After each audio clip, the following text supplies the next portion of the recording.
ખાલી બોલવામાં પરિવર્તન થતું નથી.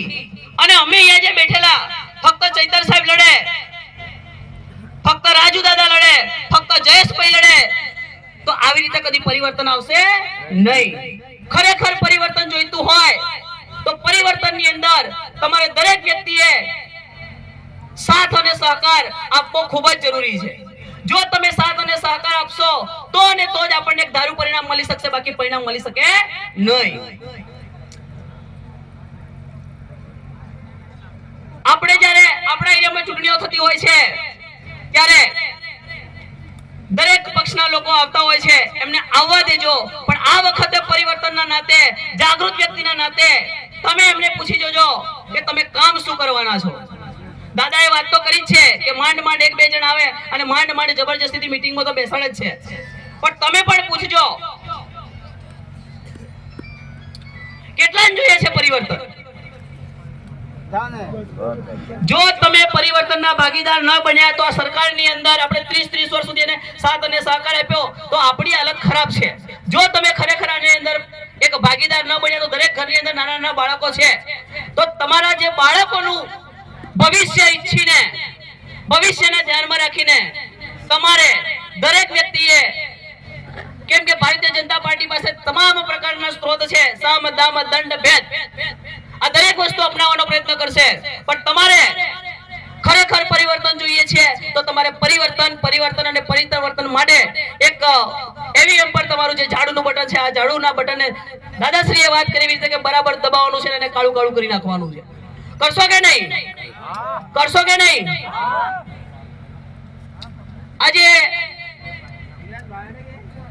ગુજરાતની અંદર 7 લાખ જેટલા જે યુવાનો છે એ કોન્ટ્રાક્ટ પર નોકરી કરે છે. કેટલા લાખ લોકો? 7 લાખ લોકો. તો 7 લાખ જેટલા યુવાનો કોન્ટ્રાક્ટ પર નોકરી કરતા હોય તો સરકાર યોગ્ય રીતે ભરતી કેમ નથી કરતી? આ યુવાનોએ સરકારને પ્રશ્ન પૂછવાનો છે. કેલેન્ડર બહાર પડી જતું હોય અને એ પ્રમાણે ભરતીઓ ન થતી હોય તો આપણો પણ એક અધિકાર બને છે કે વોટ આપવાનો, અને એ વોટ કેવી રીતે આપવાનો. આજે દરેક ખેડૂતો, એક પેપર કટિંગ હતું, તમે પેપર કટિંગ ની અંદર સાંભળ્યું હોય તો 3 વર્ષની અંદર ખેડૂતોએ 1,44,330 કરોડ જેટલી લોન લીધી છે. આંકડો બરાબર યાદ રાખજો, ખેડૂતો માટેનો આંકડો છે. આજથી 3 મહિના પહેલાનું પેપર કટિંગ હતું. 1,44,330 કરોડ ખેડૂતોના માથે આટલું લેણું છે. સરકાર લોન લીધી છે ખેડૂતોએ સરકાર જોડેથી. તો લોન ક્યારે લે?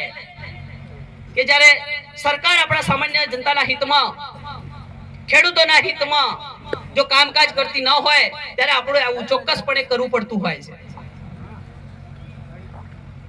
તો આપણે આટલા વર્ષ સુધી બંને પાર્ટીઓને નજરો નજર નિહાળી દેશ આઝાદ થયો ત્યારથી લઈને કોંગ્રેસ પાર્ટીને સાથ અને સહકાર આપ્યો અને એને આપણે દૂર કરીને અને પછી બીજેપી પાર્ટીને આપણે સત્તાની અંદર લાયા અને આજે છેલ્લા 30 વર્ષથી આપણે એમને ખોબલે ને ખોબલે મત આપ્યા છે. કારણ કે આપણી પાસે એ વખતે એટલે કે ભૂતકાળની અંદર બીજી કોઈ પાર્ટી નહોતી, ફક્ત ને ફક્ત 2 પાર્ટીઓ હતી, બીજેપી અને કોંગ્રેસ. એટલે જેને જે યોગ્ય લાગતું હતું એને આપણે વોટ આપી દીધા, કારણ કે આપણી પાસે કોઈ ત્રીજો વિકલ્પ નહોતો. પણ અત્યારે હાલના